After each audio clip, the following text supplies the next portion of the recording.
பாஜக கட்சியினுடைய மாநில தலைவர் நயனா நாகேந்திரன் அவர்கள் சாத்தூர் தொகுதியில போட்டியிட போறாங்க. வேட்புமனு தாக்கல் செஞ்சதோடு அவங்களுடைய சொத்து விவரங்கள் என்னென்ன கேசஸ் அவர் மேல இருக்கு எல்லாமே அபிடவிட்டா தாக்கல் பண்ணணும். அந்த பத்திரம் தான் இப்ப நம்ம பார்க்க போறோம். இதுதான் நயனா நாகேந்திரன் அவர்கள் தாக்கல் பண்ணியிருக்கக்கூடிய அபிடவிட். அதுல என்னென்ன விவரங்கள் இருக்கு அப்படின்றத பார்ப்போம். முதல் பக்கத்துல அவருடைய போட்டோ, அவருடைய அப்பா பெயர், அவருடைய முகவரி, இந்த விவரங்கள் எல்லாமே கொடுத்திருக்காங்க. சாத்தூர் தொகுதியில இந்த சட்டமன்ற தேர்தலில் நயனா நாகேந்திரன் அவர்கள் போட்டி போட போறாங்க.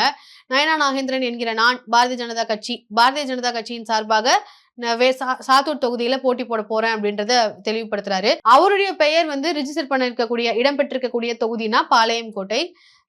அடுத்ததா பாத்தீங்கன்னா அவருடைய தொலைபேசி எண் கொடுத்திருக்காங்க. nayananagendran@gmail.com அவருடைய முகவரி இமெயில் ஐடி கொடுத்திருக்காங்க. Facebook ஐடி இதுதான் நயனார் நாகேந்திரன் அப்படின்னு சொல்லி யூடியூப் அதே மாதிரி இன்ஸ்டாகிராம் எல்லா விவரங்களையும் கொடுத்திருக்காங்க கான்டாக்ட் டீடைல்ஸ்க்காக. அவங்களுடைய பேன் கார்டு நம்பர் இது. அந்த பேன் கார்டு நம்பரை லாஸ்ட் 5 இயர்ஸ்க்காக காமிச்சிருக்கக்கூடிய வருமான வரிக்கான என்னென்ன விவரங்கள் அப்படின்றது கொடுத்திருக்காங்க. வருமான வரி எவ்வளவு தாக்கல் பண்ணிருக்காங்க அப்படின்றத பார்ப்போம். 2021 கிட்டத்தட்ட 12,58,446 ரூபாய். 21-22 26,93,140 ரூபாய். 22-23 29,14,052 ரூபாய். 23-24 28,63,950 ரூபாய். 24-25 கிட்டத்தட்ட 42,76,710 ரூபாய். துணைவி அவங்களுடைய மனைவி சந்திரா நாகேந்திரனுடைய பேன் கார்டு நம்பர் இது. அவங்களுடைய லாஸ்ட் 5 இயர்ஸ்க்கான அந்த டீடைல்ஸ் வருமான வரியும் நம்ம பார்க்கலாம். 20-21 கிட்டத்தட்ட 27,84,775 ரூபாய். 21-22 15,27,783 ரூபாய். 22-23 கிட்டத்தட்ட 21,50,321 ரூபாய். 23-24 கிட்டத்தட்ட 28,93,260 ரூபாய். 24-25 கிட்டத்தட்ட 40,69,430 ரூபாய் தாக்கல் பண்ணிருக்காங்க. இந்த கூட்டு குடும்பம் அந்த மாதிரி இது விஷயங்கள் எதுவும் பொருந்தாதுன்னு சொல்லிருக்காங்க. சார்ந்தவருமே எதுவுமே பொருந்தாது. அதுவுமே நாட் அப்ளிகபிள்னு கொடுத்திருக்காங்க. சார்ந்தவர் 2 அந்த மாதிரி டிபெண்டன்ஸ் யாருமே இல்லைன்னு சொல்லியிருக்காங்க. நிலுவையில் உள்ள குற்றவியல் வழக்குகள்னு பாத்தீங்கன்னா என் மீது பின்வரும் குற்றவியல் வழக்குகள் நிலுவையில் உள்ளன அப்படின்னு சொல்லி அதை டிக் பண்ணிருக்காங்க. அவங்க மேல பாளையங்கோட்டை காவல் நிலையம் திருநெல்வேலி மாவட்டத்துல ஒரு வழக்கு இருக்கு. அதுவே முதல் தகவல் அறிக்கை எண் சம்பந்தப்பட்ட காவல் நிலையத்தின் பெயர் அதாவது எஃப்ஐஆர் காப்பி இருக்கக்கூடிய அந்த எண்ணும் அதுவே எந்த போலீஸ் ஸ்டேஷன்ல வழக்கு இருக்கு அப்படின்ற விவரத்தையும் கொடுத்திருக்காங்க. சிபிசிஐடி சென்னை மாவட்டம், அப்புறம் பலவூர் காவல் நிலையம் அதோட நம்பர் திருநெல்வேலி மாவட்டம். கிட்டத்தட்ட எத்தனை வழக்குன்னு பாத்தீங்கன்னா 6 வழக்கு இருக்கு. வழக்கு எண் நீதிமன்றத்தின் பெயருடன் அப்படின்னு கேட்டீங்கன்னா எதுவுமே இல்லை. சம்பந்தப்பட்ட சட்ட விதிகள்னு பாத்தீங்கன்னா என்னென்ன சட்ட விதிகளுக்கு கீழே இந்த வழக்குகள் எல்லாம் போடப்பட்டிருக்கு அப்படின்ற விவரங்கள். குற்றம் குறித்து சுருக்கமான விளக்கம்னு பாத்தீங்கன்னா 6 வழக்குகள் இருக்கு. முதல் வழக்கு பாத்தீங்கன்னா அவதூறாக பேசியதுக்காக ஒரு வழக்கு. ரயில்ல கணக்கில் காட்டாத கிட்டத்தட்ட 3,98,91,500 பணம் சென்னையில் பிடிப்பட்டதாக வழக்கு. இந்த 2024 நாடாளுமன்ற தேர்தல் நடைபெற்றப்போ இவங்க பெயர்ல இந்த மாதிரி ரயில்ல பிடிப்பட்டிருக்குன்னு சொல்லி வழக்கு பரபரப்பா பேசப்பட்டுச்சு. அந்த வழக்கு சட்டவிரோதமாக மற்றும் தடை உத்தரவை மீறி கூடியது சம்பந்தமாக வழக்கு அப்படின்றது 3வது. அடுத்ததா 4வது வழக்கு இரு பிரிவினர்களுக்கு இடையே மோதலை தூண்டியது, மத உணர்வை புண்படுத்தியது மற்றும் பொது அமைதியை கெடுக்க முயற்சி செய்ததாக வழக்கு. சட்டவிரோதமாக நிறுத்தி வைத்ததும் மற்றும் சட்டவிரோதமாக கூடியதும் மற்றும் பொதுமக்களுக்கு இடையூறு விளைவித்ததாக வழக்கு. தேர்தலில் விதிமுறைகளை அமுலில் உள்ள போது கார்களில் கட்சி கொடிகளை கட்டி சென்றதாக வழக்கு. இப்படி 6 வழக்குகள் நயனா நாகேந்திரன் அவர்கள் மேல இருக்கு. அதுவே குற்றச்சாட்டுகள் பதியப்பட்டுள்ளதா அல்லது ஏதாவது கன்விக்ட் ஆயிருக்காங்களா அப்படின்னு பாத்தீங்கன்னா அந்த மாதிரி எதுவும் இல்லை. குற்றவாளியாக கன்விக்ட் ஆகலன்னு கொடுத்திருக்காங்க. யாதொரு குற்றவியல் வழக்குகளில் நான் தண்டனை பெறவில்லை அப்படின்றத உறுதியளிக்கிறாரு. இது வரைக்கும் எந்த வழக்குக்குமே 6 வழக்குகள் இருந்தாலும் எதுலையுமே குற்றவாளி அப்படின்னு தண்டனை பெறல அப்படின்றத சொல்லியிருக்காங்க. அப்படி ஏதாவது தண்டனை பெற்றிருந்தா அதுக்கான விவரங்களை கொடுக்க வேண்டிய ஒரு டேபுலேஷன் இது. அந்த மாதிரி தண்டனை வாங்காததுனால அது எதுவும் இல்லை அப்படின்றத விவரமா போட்டிருக்காங்க. இது அவருடைய சிக்னேச்சர். ஒவ்வொரு பேஜ்லயுமே அவங்க சிக்னேச்சர் போட வேண்டியது இருக்கும். அடுத்ததா அவருடைய அசையும் சொத்துக்கள் மூவபிள் அசெட்ஸ் அப்படின்றது எவ்வளவு இருக்கு அப்படின்றத பார்க்கலாம். மூவபிள் அசெட்ஸ்ன்னு பாத்தீங்கன்னா அவர்கிட்ட கையில் இருக்கக்கூடிய பணம் அப்படின்னு பாத்தீங்கன்னாலே கிட்டத்தட்ட 12,58,000. அவங்க மனைவி கிட்ட 9,16,000 அப்படின்னு கொடுத்திருக்காங்க. வங்கி கணக்குல வைக்கப்பட்டிருக்கக்கூடிய விவரங்கள்னு பாத்தீங்கன்னா இத்தனை வங்கி அக்கௌண்ட்ஸ் இத்தனை பேங்க் அக்கௌண்ட்ஸ் இருக்கு. அதுல பாத்தீங்கன்னா கனரா பேங்க்ல பாத்தீங்கன்னா திருநெல்வேலியில கிட்டத்தட்ட 19,43,392 rupees. இந்தியன் பேங்க்ல வந்து கிட்டத்தட்ட 3,633 rupees. இந்தியன் ஓவர்சீஸ் வங்கியில கிட்டத்தட்ட 54,38,305 ரூபாய். இந்தியன் ஓவர்சீஸ் வங்கி ஹை கிரவுண்ட்ல வந்து பாத்தீங்கன்னா கிட்டத்தட்ட 74,64,068 அப்படின்னு சொல்லி ரவுண்ட் ஆஃப் பண்ணி கொடுத்திருக்காங்க. அதே மாதிரி இந்தியன் ஓவர்சீஸ் வங்கி ஹை கிரவுண்ட்ல இன்னொரு அக்கௌண்ட் இருக்கு. அதுல 20,548. ஸ்டேட் பேங்க் ஆஃப் இந்தியா அதுல வள்ளியூர்ல ஒண்ணு வச்சிருக்காங்க. அதுல 34,103 ரூபாய். State Bank of India doctor Alagappa road அதுல இருக்கக்கூடிய கிளையில கிட்டத்தட்ட 2,70,466 ரூபாய். கனரா பேங்க் திருநெல்வேலியில கிட்டத்தட்ட 11,638 ரூபாய் வந்து வச்சிருக்காங்க. இதுதான் வந்து அவங்க கிட்ட இருக்கக்கூடிய வங்கி கணக்குகள். எத்தனை வங்கின்னு பாத்தீங்கன்னா மொத்தம் 8 வங்கி அக்கௌண்ட் வந்து அவங்களுடைய பெயர்ல இருக்கு, நயனா நாகேந்திரன் அவர்களுடைய பெயர்ல. அதுவே அவங்களுடைய மனைவியினுடைய பெயர்ல பாத்தீங்கன்னா ஸ்டேட் பேங்க் ஆஃப் இந்தியால கிட்டத்தட்ட 211 ரூபாய் வந்து இருக்கு. இந்தியன் ஓவர்சீஸ் வங்கி ஹை கிரவுண்ட்ல பாத்தீங்கன்னா கிட்டத்தட்ட 2,73,79,958 ரூபாய். ஸ்டேட் பேங்க் ஆஃப் இந்தியா திருநெல்வேலியில பாத்தீங்கன்னா கிட்டத்தட்ட 8,556 ரூபாய். அவங்களுடைய மனைவி பெயர்ல இன்னொரு அக்கௌண்ட் இருக்கு. திருநெல்வேலி மாவட்ட மத்திய கூட்டுறவு வங்கி வண்ணாரப்பேட்டை கிளையில கிட்டத்தட்ட 1,76,243 ரூபாய். கரூர் வைசியா வங்கியில பாளையங்கோட்டை கிட்டத்தட்ட 1,78,636 ரூபாய் வந்து அவங்களுடைய மனைவி பெயர்ல இருக்கு. டிபெண்டன்ஸ் எதுக்குமே வந்து சார்ந்தவர்களுக்கு பொருந்தாதுன்னு கொடுத்திருக்காங்க. So not applicable. அதாவது வேற எதுலயாச்சும் முதலீடுகள் வந்து இருக்கா அப்படின்னு பாத்தீங்கன்னா சந்திரா ஹோட்டல் முதலீடுன்னு பாத்தீங்கன்னா கிட்டத்தட்ட 1,91,71,101 ரூபாய். கிருஷ்ணா இன் பேங்க் பங்கு ஸ்ரீ கிருஷ்ணா இன் பங்கு அப்படின்னு பாத்தீங்கன்னா 51,95,640 ரூபாய். டாப் ரோஸ் ஹோட்டல் சென்னை பங்குன்னு பாத்தீங்கன்னா அதோட பங்கு கிட்டத்தட்ட 3,70,89,000. கல்யாணி ட்ரஸ்ட் பங்கு 14,71,830 ரூபாய். கேஆர் டிராவல்ஸ் இந்தியா லிட் பங்கு அதோடையது கிட்டத்தட்ட 2 லட்சம் வந்து கொடுத்திருக்காங்க. சோ அடுத்ததா அவங்களுடைய மனைவி கிட்ட ஸ்ரீ கிருஷ்ணா இன் பங்கு 59,95,640 ரூபாய். ஸ்ரீ லட்சுமி காயத்ரி முதலீடுன்னு பாத்தீங்கன்னா கிட்டத்தட்ட 76,94,151 ரூபாய். சாப்ரோஸ் ஹோட்டல் சென்னை பங்குன்னு பாத்தீங்கன்னா 2,89,98,000 அப்படின்றதுதான் அவங்க மனைவி பெயர்ல இருக்கக்கூடிய ஒரு பங்கு.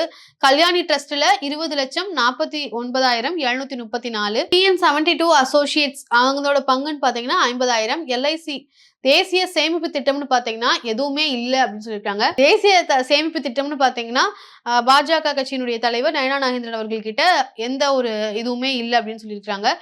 போஸ்ட் ஆபீஸ்லயோ அந்த மாதிரி எந்த ஒரு சேமிப்பு திட்டமுமே அவங்க கிட்ட இல்ல. அவங்களுடைய மனைவி பெயர்ல LICல கிட்டத்தட்ட 75,000 இருக்கு. இன்னொரு அக்கௌண்ட்ல கிட்டத்தட்ட 2,05,744 ரூபாய் வந்து வச்சிருக்காங்க. கம்பெனில ஏதாச்சும் முதலீடுகள் பண்ணிருக்காங்களா, ஏதாவது நிறுவனத்துல அந்த மாதிரி முதலீடுகள் இருக்கான்னு பாத்தீங்கன்னா பங்குகள் அந்த மாதிரி இருக்கான்னு பாத்தீங்கன்னா பங்கு வாங்குவதற்காக கொடுத்த முன்பணம் அப்படின்னு பாத்தீங்கன்னா யார்கிட்டயாச்சும் வந்து லோனாவோ கடனாவோ கொடுத்திருக்கிறது பாத்தீங்கன்னா அதையும் வந்து விவரமா கொடுத்திருக்காங்க. பங்கு வாங்குவதற்காக கொடுத்த முன்பணம் திரு AR சதுர்தீன் 90 லட்சம் வந்து கொடுத்திருக்காங்க. அதுவே இன்னொருத்தங்க கிட்டயும் ஒரு 90 லட்சம். சாப்ரோஸ் ஹோட்டல் சென்னை குத்தகைக்கு விட்டது வந்து 1,94,274 ரூபாய். காயத்ரி காயத்ரி அவங்க கிட்ட 15 லட்சம் இந்த மாதிரி வந்து கடன் வந்து கொடுக்கப்பட்டிருக்கு. பங்கு வாங்குவதற்கு கொடுத்த முன்பணம் அப்படின்றது அவங்க அதுவே அவங்களுடைய மனைவியும் வந்து கொடுத்துறதுக்கு கிட்டத்தட்ட 40,50,000. காயத்ரி கிட்ட 1,14,85,000 அப்படின்னு சொல்லியிருக்காங்க. மோட்டார் வண்டிகள், வானூர்திகள், படகுகள், கப்பல்கள் அந்த மாதிரி ஏதாச்சும் ஆட்டோமொபைல் பற்றிய விவரங்கள்னு பாத்தீங்கன்னா அம்பாசிடர் கார் ஒண்ணு வச்சிருக்காங்க. அது மதிப்பு கிட்டத்தட்ட 6,355 ரூபாய். அது கிட்டத்தட்ட 1990ல வாங்கின அந்த ஒரு மாடல். இனோவா கிறிஸ்டா ஒன்று வச்சிருக்காங்க. அதோடைய மதிப்பு 9,56,970 ரூபாய். டொயோட்டோ இனோவா கிறிஸ்டா கிட்டத்தட்ட 19,53,000. அக்ரிகல்ச்சர் டிராக்டர் ஒரு வச்சிருக்காங்க 6,37,000. அவங்க மனைவி பெயர்ல வாகனங்கள் அப்படின்றது எதுவுமே இல்ல. அதுவே நகை, தங்கம், வெள்ளி அந்த மாதிரி விவரங்கள். தங்கம் பாத்தீங்கன்னா 240 பவுன் வச்சிருக்காங்க. அதோடைய மதிப்பு மட்டுமே கிட்டத்தட்ட 1,15,20,000. அவங்க மனைவி கிட்ட பாத்தீங்கன்னா 560 பவுன் வந்து இருக்கிறதா சொல்லியிருக்காங்க. அதோடைய மதிப்பு 2,68,80,000 அப்படின்னு கொடுத்திருக்காங்க. வரப்பெற்ற வேண்டிய தொகை, வட்டி தொகை அந்த மாதிரிலாம் ஏதாவது இருக்கான்னு கேட்டீங்கன்னா அந்த மாதிரிலாம் எதுவும் இல்ல. பெரும் மொத்த மதிப்பு, அசையும் சொத்துக்களினுடைய மொத்த மதிப்பு நயனா நாகேந்திரன் அவர்களுடைய பெயர்ல மட்டும் இருக்கிறதுன்னு பாத்தீங்கன்னா 12,50,30,323. அதுவே அவங்களுடைய மனைவி பெயர்ல 11,61,42,873 அப்படின்னு சொல்லியிருக்காங்க. அசையா சொத்துக்கள், இம்மோபிள் அசெட்ஸ் அப்படின்றத பார்ப்போம். அவங்க கிட்ட வேளாண் நிலங்கள்னு பாத்தீங்கன்னா நிலங்கள் அப்படின்னு அக்ரிகல்ச்சரல் லேண்ட்ஸ் வந்து நிறைய இருக்கு. அதுல தண்டையார்குளம் சர்வே எண்கள் அப்படின்றது இத்தனை லேண்ட் வந்து அதுல கொடுத்துருக்காங்க. அதுல மதிப்புன்னு பாத்தீங்கன்னா 1,53,000. தண்டையார் குளத்துல இன்னொரு லேண்ட், அதோடைய மதிப்பு 1,86,000. தண்டையார் குளத்திலே இன்னொரு சர்வே எண்கள் எல்லாம் கொடுத்து அது 1,35,000 அப்படின்னு சொல்லியிருக்காங்க. தண்டையார் குளம் சர்வே எண்கள் இன்னொன்னு 33,000. தண்டையார் குளம் அங்க வந்து நிறைய லேண்ட்ஸ் வந்து கிட்டத்தட்ட வந்து கொடுத்துருக்காங்க. 1 ஏக்கர், அதே மாதிரி இத்தனை சர்வே எண்கள்னு கொடுத்து 3 லட்சம், 5 லட்சம், 45,000, 3,21,000 சொல்லி ஏகப்பட்ட லேண்ட்ஸ் வந்து நயனா நாகேந்திரன் அவர்களுடைய பெயர்ல மட்டுமே இருக்கு. அவங்களுடைய மனைவியுடைய பெயர்லயுமே அவங்க பெயர்லயுமே நிறைய இடங்கள் வந்து இருக்கு. சத்திரம் புதுக்குளம் அந்த இடத்துல வந்து அவங்களுக்கு லேண்ட் இருக்கு. கொடுமுடை கிராமம் அப்படின்றதுலயும் அவங்களுக்கு லேண்ட் இருக்கு, சேரன்மாதேவி பக்கத்துல. இப்படி பல இடங்கள் அவங்களுடைய மனைவி பேர்லயும் 14 லட்சம் அந்த மாதிரி மதிப்புகள்ல அவங்களுடைய மனைவி பேர்லயும் வந்து லேண்ட் எல்லாம் இருக்கு. சோ இவங்களுடைய நயனா நாகேந்திரன் அவர்கள் பேர்லயே சத்திரம் புதுங்குளம் கிராமத்துல அவங்களுக்குமே வந்து இடம் இருக்கு. சோ பெருங்குடி கிராமம், குலவணிகர்புரம் கிராமம், இப்படி பல இடங்கள்ல அவங்களுக்கான சொத்து அப்படின்றது இருக்கு.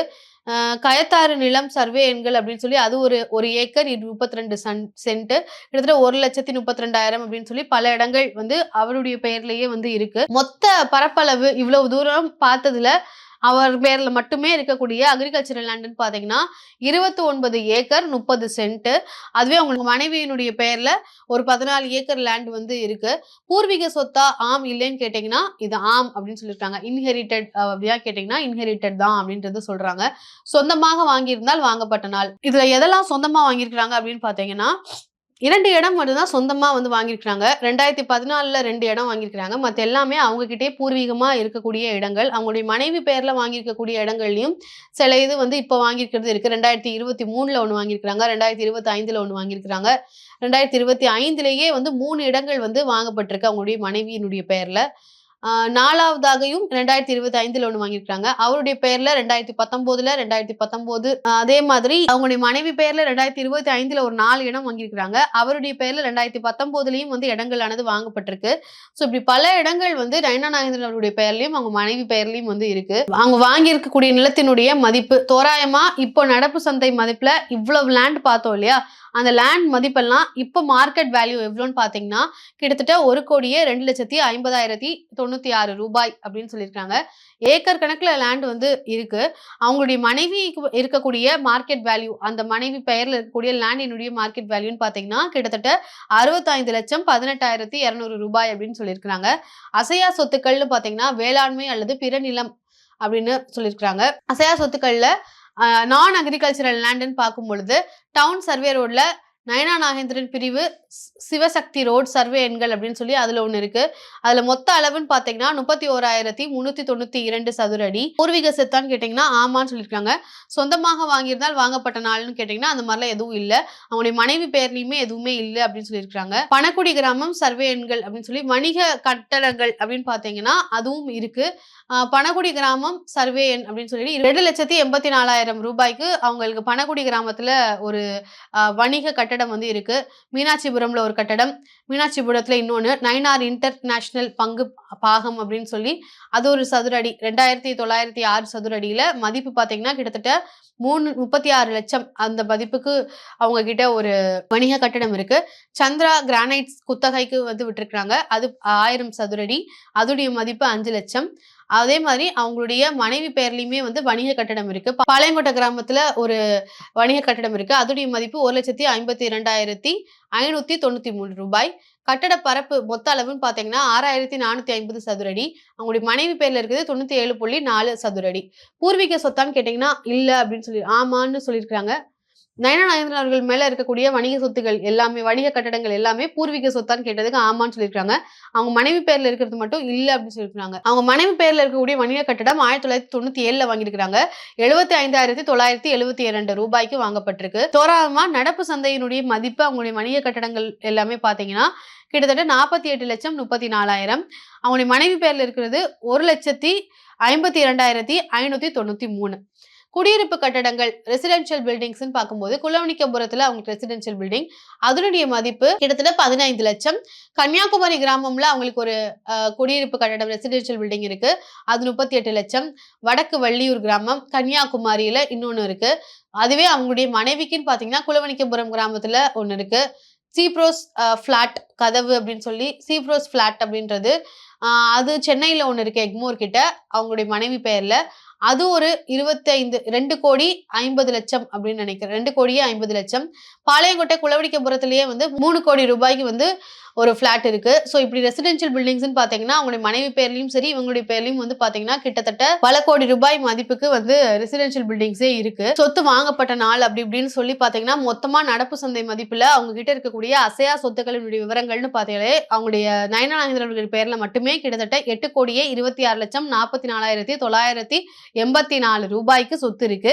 அவங்களுடைய மனைவியினுடைய பேர்ல 6,17,50,793 ரூபாய்க்கு வந்து இருக்கு. அரசுக்கு செலுத்த வேண்டிய நிதிகள் அப்படின்லாம் கேட்டீங்கன்னா அந்த மாதிரிலாம் எதுவும் இல்லை அப்படின்னு சொல்லியிருக்காங்க.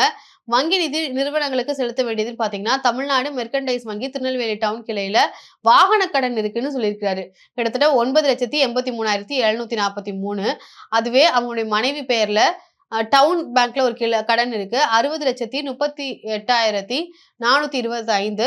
திருநெல்வேலி டவுன் கிளை இன்சூரன்ஸ் ஹவுசிங் லோன் வந்து ஒண்ணு இருக்கு ஸ்டேட் பேங்க்ல, அது கிட்டத்தட்ட 5,59,182 ரூபாய். தனிநபருக்கு ஏதாவது கடன் கொடுத்துருக்காங்கன்னு கேட்டீங்கன்னா தனிநபருக்குன்னே நிறைய கடன் வந்து கொடுத்துருக்காங்க. ஸோ லயபிலிட்டிஸினுடைய விவரங்கள்ன்றது அதுவுமே நிறைய இருக்கு. கடன் பொறுப்புன்னு பாத்தீங்கன்னா இவ்வளவு இருக்கு. கடன் பொறுப்புகளின் பெருமொத்தம்னு பாத்தீங்கன்னா 1,94,84,743. அவங்களுடைய மனைவி பேர்ல 65,97,607. அரசால் வழங்கப்பட்ட குடியிருப்புல வசிச்சிருக்கிறாங்களான்ற கேள்விக்கு ஆமான்னு சொல்லியிருக்காங்க.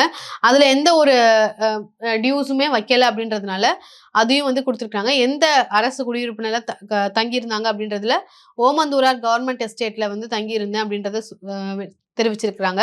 அதுல எந்த ஒரு டியூஸும் இல்லை அப்படின்றதையும் வந்து குறிப்பிட்டிருக்காங்க. வருமான வரி நிலுவைகள் வேற ஏதாவது ஒரு வழக்கு எதுவும் இருக்கா, ஜிஎஸ்டி டாக்ஸ் பே பண்ண வேண்டியது, ப்ராப்பர்ட்டி டாக்ஸ் அந்த மாதிரிலாம் ஏதாவது இருக்கான்னா அதெல்லாம் எதுவும் இல்லை அப்படின்றத தெரிவிக்கிறாங்க.